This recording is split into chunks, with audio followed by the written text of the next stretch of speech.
Salam dan bahagia, Ibu Bapak Guru hebat dan praktisi pendidikan, dimanapun Anda berada. Kali ini, Ibu Bapak akan melihat contoh situasi pembelajaran di sebuah kelas tingkat sekolah dasar yang menerapkan pembelajaran berdiferensiasi. Mari kita saksikan bersama-sama.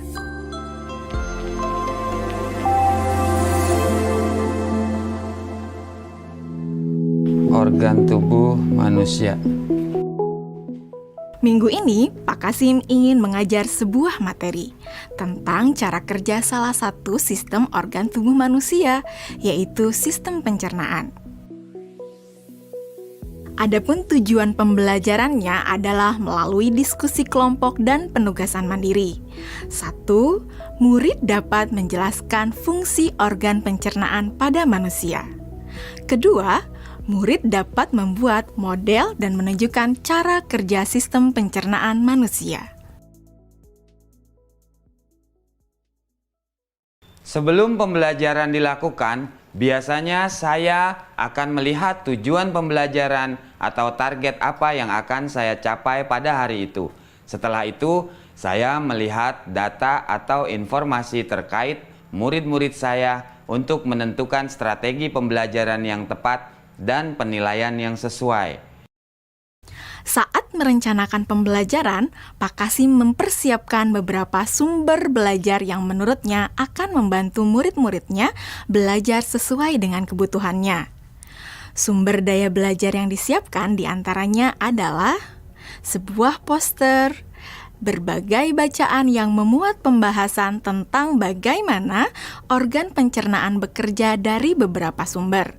Ada yang berupa beberapa buku bacaan dengan tingkat kesulitan berbeda-beda, artikel sederhana, mengunduh sebuah video singkat yang sesuai dengan apa yang ia ingin anak-anak pahami, membuat kartu-kartu pertanyaan untuk membantu murid mengkonstruksi sendiri pemahaman mereka tentang cara kerja sistem organ pencernaan dengan menjawab pertanyaan. Sumber belajar yang beragam ini tentunya tetap sesuai dengan tujuan pembelajaran yang ingin dicapai, atau dengan kata lain mengimplementasikan diferensiasi konten.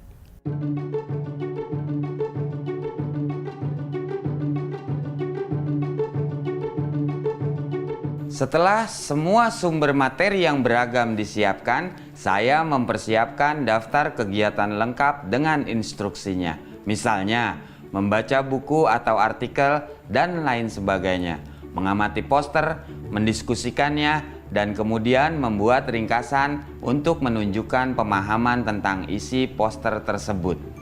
Menjawab kartu-kartu pertanyaan. Aktivitas-aktivitas tersebut walaupun berbeda-beda, namun semuanya bertujuan agar murid memahami cara kerja sistem pencernaan. Assalamualaikum.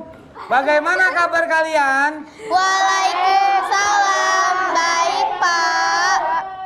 Hari ini kita akan mempelajari tentang sistem pencernaan manusia. Saya, Pak.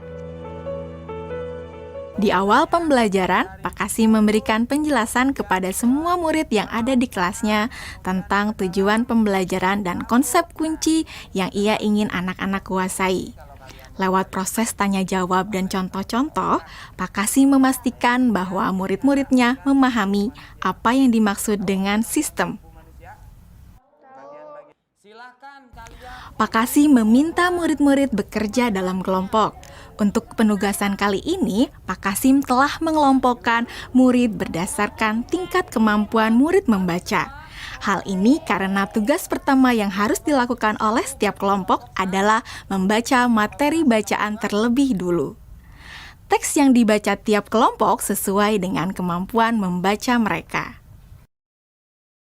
Selama proses murid melakukan kegiatan, saya mengobservasi dan memantau pemahaman murid-murid. Saya mendatangi tiap kelompok, mengajukan pertanyaan, dan memberi pertanyaan lanjutan kepada murid-murid yang memerlukan bantuan atau perlu diberikan tantangan lebih.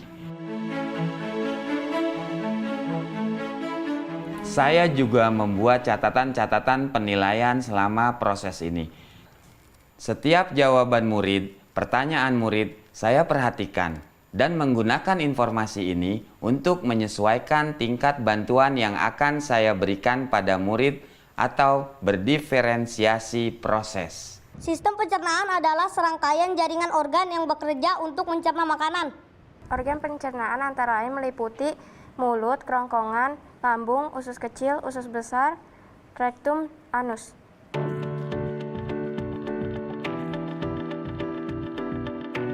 Sekarang silakan membuat model yang menunjukkan sistem kerja pencernaan manusia secara mandiri. Selama proses murid-murid membuat model sistem pencernaan, Pak Kasim berkeliling melihat pekerjaan murid untuk mengetahui sejauh mana pemahaman murid.